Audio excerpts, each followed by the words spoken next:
Parashah 3, Lech Lecha.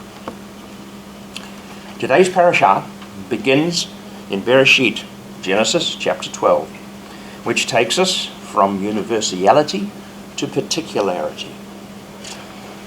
In the first Parashah, or Bereshit, we were shown the creation and the development of humankind right up through to the flood of Noah. And then in Parashah 2, Noah, Yahweh destroyed all breathing creation, sparing only 8 people. Following the flood, the family of Noah repopulated the whole planet with an entirely new social structure. Before the flood, the social structure was one of freedom without any order.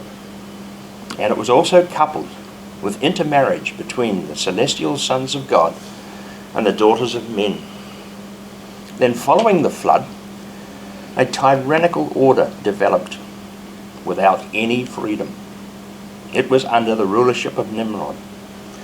Then, by the end of Bereshit chapter 10, there were 70 national groups, all of whom had come from the descendants of Noah, as expressed in verse 32. There were the families of the sons of Noah, according to their generations, in their nations. From these, the nations of all the earth were divided up after the flood.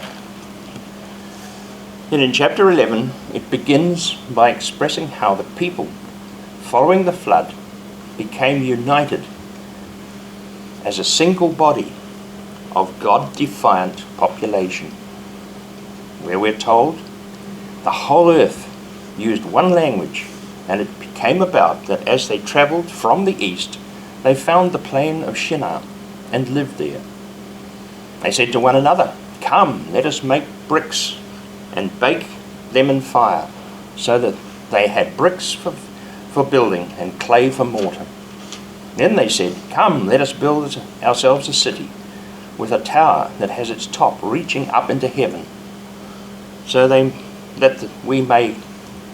we can make a name for ourselves and not be scattered all over the earth."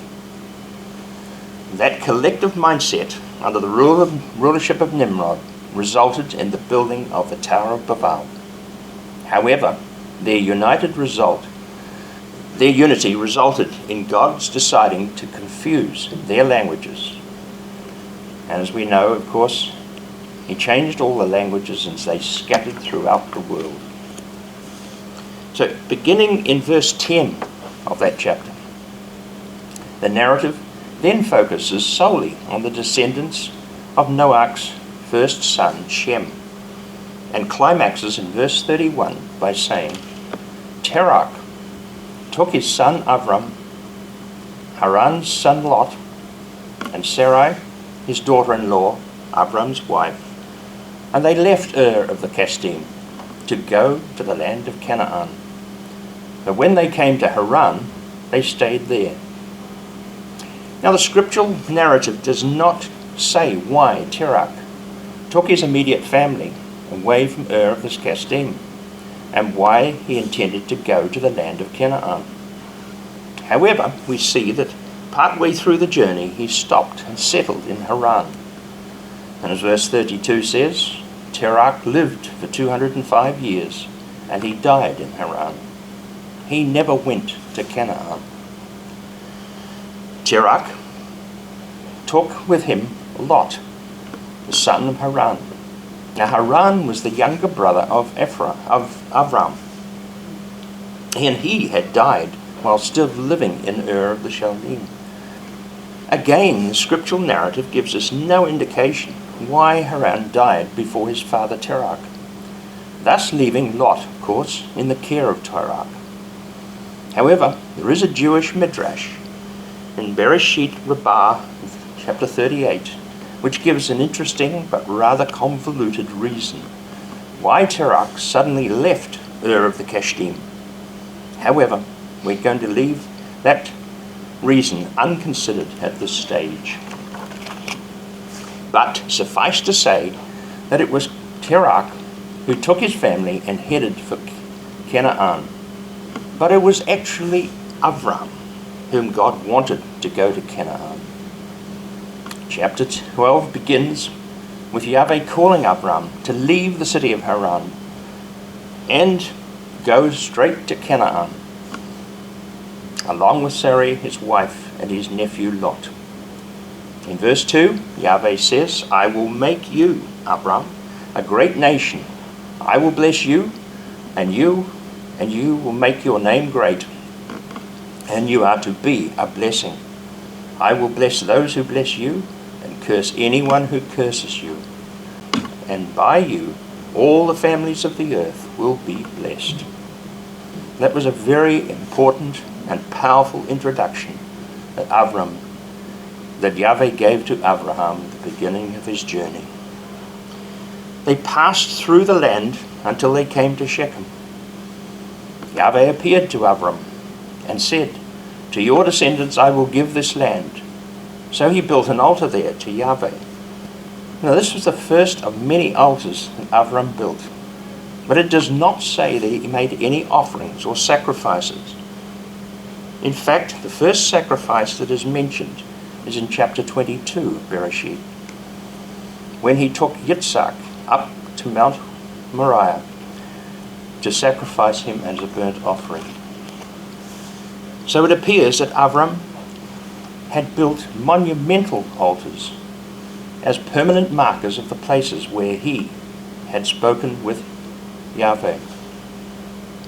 Having built the first altar in Shechem, Avram moved southward and stopped in the hill country and near the place called Beit El, which means, of course, house of God. There he called upon the name of Yahweh and built yet another altar.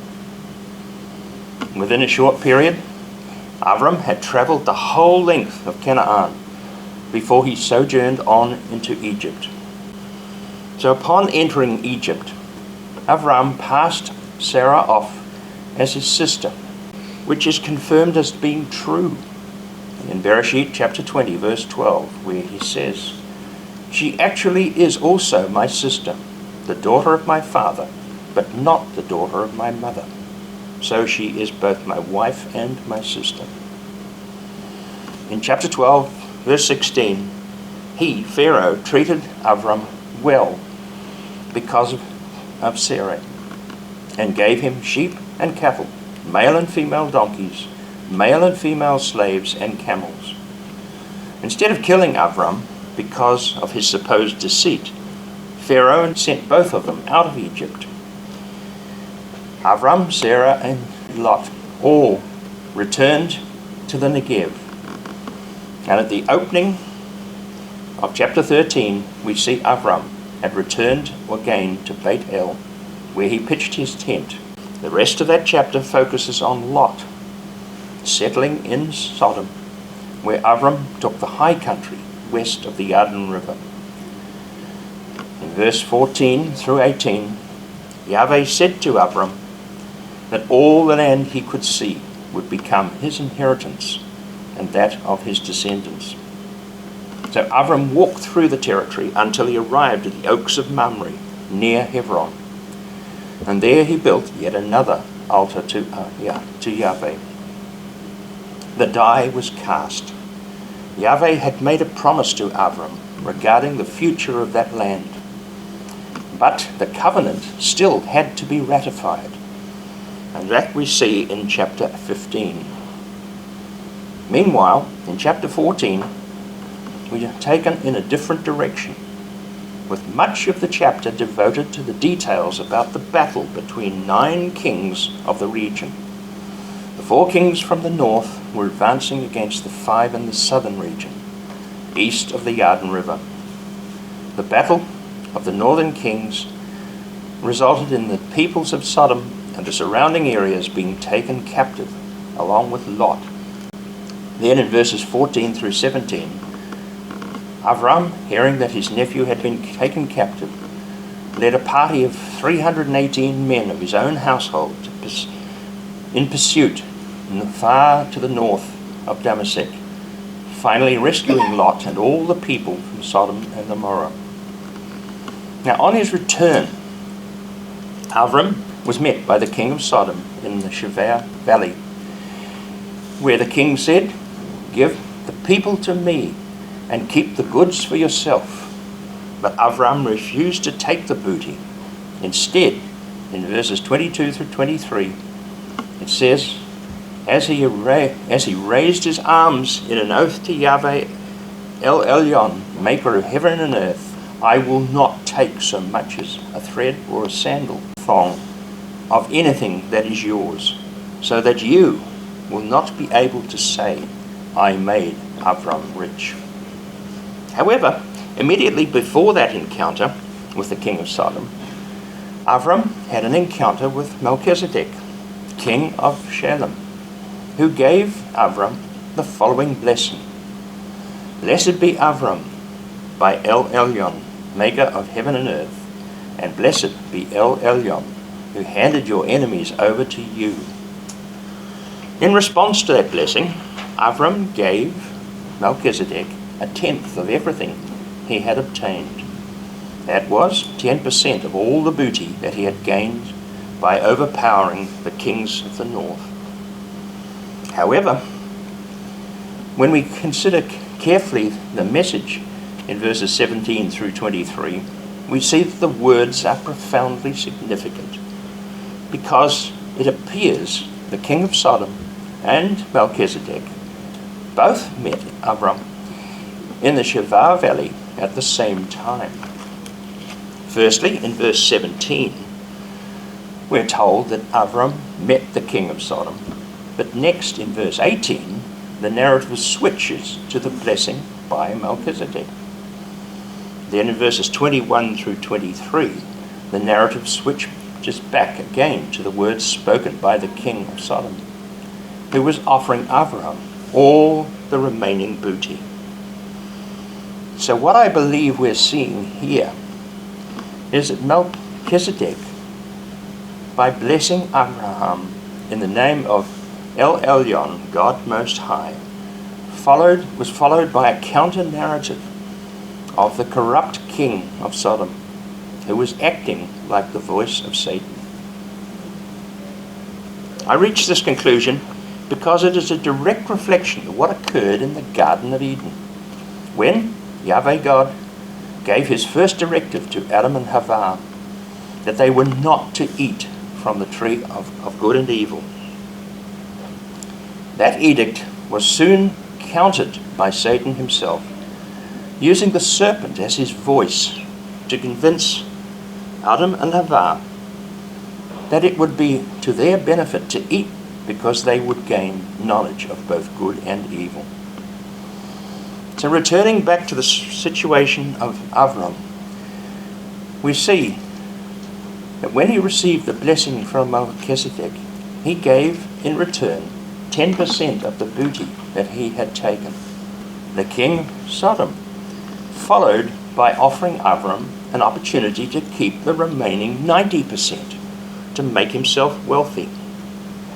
So the important message through all this is that Avram was caught in an exchange between the principalities and powers on a celestial level.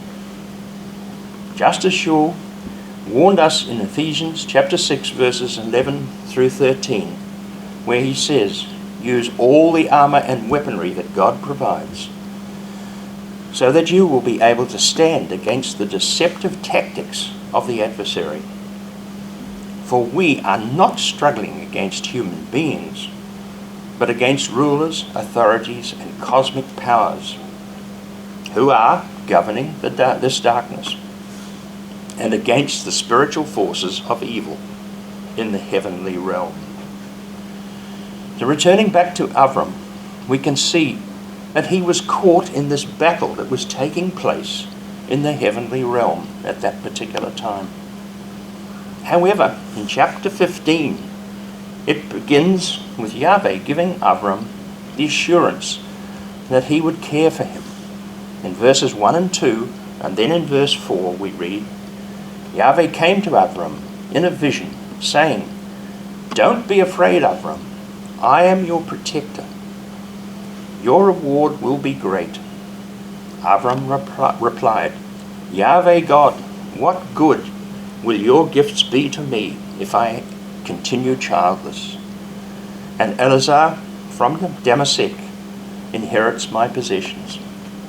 In verse 4, but the word of Yahweh came to him, this man will not be your heir. No, your heir will be your child from your own body.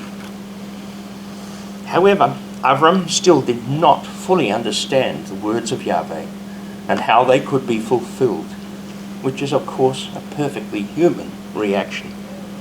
However, Yahweh responded in the rest of chapter 15 by showing through the eternal covenant just how his words would be fulfilled. By that stage, Avram had been wandering in the land of Caanan for over 10 years. And in all that time, Avram had shown implicit trust in all that Yahweh had asked him to do. Which is why it is so important, and perhaps the most important covenant that was ever made in the Torah of Moshe. It is an everlasting covenant made on behalf of Avram, not with him. I say on behalf of Avram, because having prepared all the animals and the birds for the cutting of the covenant, in verse 12, we are told, as the sun set, a deep sleep fell on Avram. Horror and great darkness came over him. While Avram was sleeping, Yahweh made his eternal proclamation. Know this for certain, your descendants will be foreigners in this land that is not yours. They will be slaves and will be held in oppression for 400 years. But I will judge that nation, the one that makes them slaves. After that, they will leave with many possessions. As for you, you will join your ancestors in peace and be buried at a good old age. Only in the 4th generation will your descendants come back here, because only by then will the Amori be ripe for punishment. Immediately following the cutting of that covenant, Yahweh continues with the following words. I have given this land to your descendants, from the Wadi of Egypt to the great river Euphrates, the territory of the Caanan, the Kenizi, the Cadmoni, the Hitti, the Perizi, the Rephaim, the Amori, the Canaani, the Gehazi, and the Avuzi. All those words were spoken on behalf of Avram, because while the covenant was being cut, which is actually the ratification of that covenant, Avram was in a deep sleep. So who were the two parties that were cutting that covenant? In verse 17, the two parties were a smoking firepot and a flaming torch, which passed between the animal parts. But Scripture does not say who the smoking firepot and the flaming torch represented. For a long time I embraced the common belief that was Yahweh and Yeshua. But as they are one and the same, I have begun to consider the possibility that it may well have been between Yahweh and Satan. Strange as that may sound, if we reflect back on all the earlier events in this parashah, and particularly the words of verses 18 and 19 of this chapter, we see that Yahweh was making a decree that all 10 people groups residing in Canaan would be removed, and that the land would, as we now know it as Eretz Israel, would become the eternal inheritance of the people of Israel. But why would Yahweh, the God of the universe, make a covenant with Satan, also known as the Adversary? The covenant that was being made was to be eternal. But when we look through history, we see that every opportunity has been taken by the Adversary to prevent that decree from being fulfilled. Knowing as we do that Yahweh and Yeshua are one, it seems logical that the only party that has been in constant opposition to the covenant is none other than the adversary, Satan.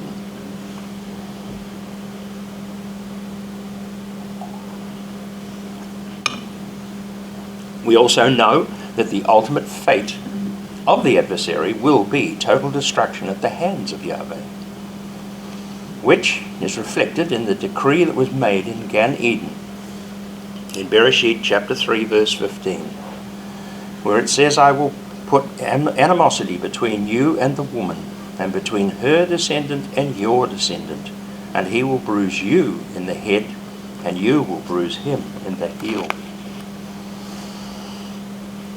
Moving on, chapter 16 considers the birth of Ishmael and the conflict between Sarai and Hagar, her maidservant, who became the mother of Ishmael. In chapter 17, which concludes this parashah, Yahweh is calling on Avram and all the males in his household to be circumcised as an everlasting acknowledgement by Avram and his descendants that they are part of the covenant people of Yahweh throughout all generations. However, time does not permit for us to consider those two chapters in detail, because I want to focus on the present situation that is occurring in Israel and how it relates to the narrative of Scripture. So turning back to Bereshit, Genesis chapter 15, we see that the eternal covenant that Yahweh placed upon Avram and his descendants involved the territory from the Wadi of Egypt to the great river, the river Euphrates. Everything east of the Yarden River was promised to the descendants of Ishmael, while everything west of the Yarden was going to be inherited by the sons of Israel, the sons of Yaakov, Jacob, through, of course, the line of Yitzhak. However, the important focus for today is on the territory that Yahweh has promised to Israel west of the Yarden. It was all the land that Moshe saw from the top of the Pisgah range just before he died, as we read in Devarim chapter 34 verses 1 to 4. Moshe ascended the plain from the plains of Moab to Mount Nebo. There Yahweh showed him all the land, all the way to the sea beyond, the Negev and the Arabah, as far as Zior. Yahweh said to him, This is the land concerning which I swore to Abraham, Yitzhak, and Yaakov, I will give to their descendants. I have let you see with your own eyes, but you will not cross in there. But what about the Gaza Strip? At no stage was the coastal plain, which was constantly occupied by the Philistine, ever mentioned. In next week's parashah, we'll see how Abraham, and in the following parashah, how Yitzhak had constant dealings with Abimelech, the king of the Philistine, and how both Avram and Yitzhak ended up making covenants with Abimelech. And moving forward to Bereshit chapter 26 verse 1 to 6, it gives us a glimpse into what is happening during the lifetime of Yitzhak in connection with Abimelech, where it says, a famine came over the land, and Yitzhak went to Gerar, to Abimelech, king of the Philistine. And Yahweh appeared to him and said, Don't go down to Egypt, but live there where I tell you. Stay in this land, and I will be with you and bless you, because I will give all these lands to you and to your descendants. I will fulfill the oath which I swore to Abraham your father. I will make your descendants as numerous as the stars of the sky. I will give all these lands to your descendants. All this because Abraham said and did what I told him to do. He followed my mitzvot, my regulations, and my teachings. So Yitzhak settled in Gerar. An important feature of those verses is that Yahweh mentions twice, I will give all these lands to you and your descendants. And the meaning of Gerar is lodging place, which was a Philistine town near what is now the border of the Gaza Strip. It is clear from those words that Yahweh wanted the whole coastal plain, including the whole Gaza Strip, to be part of the land that would be promised to the descendants of Yitzhak. However, as I said earlier, both Avram and Yitzhak made a covenant over that land with Abimelech. So from that time forward, in spite of the territory having been promised to the people of Israel, it remained as a thorn in their collective flesh. What happened during the last 3 weeks is another expression of that same historical struggle between the occupants of the Philistine territory and the people of Israel, both ancient and modern. So in conclusion, the pattern has remained the same throughout history. Since Yahweh cut that eternal covenant on behalf of Avram and his descendants, the whole territory west of the Yarden River, between the Wadi of Egypt, which is actually located partway down the Sinai Peninsula, northward to the border of Lebanon, would be the rightful inheritance of his people Israel.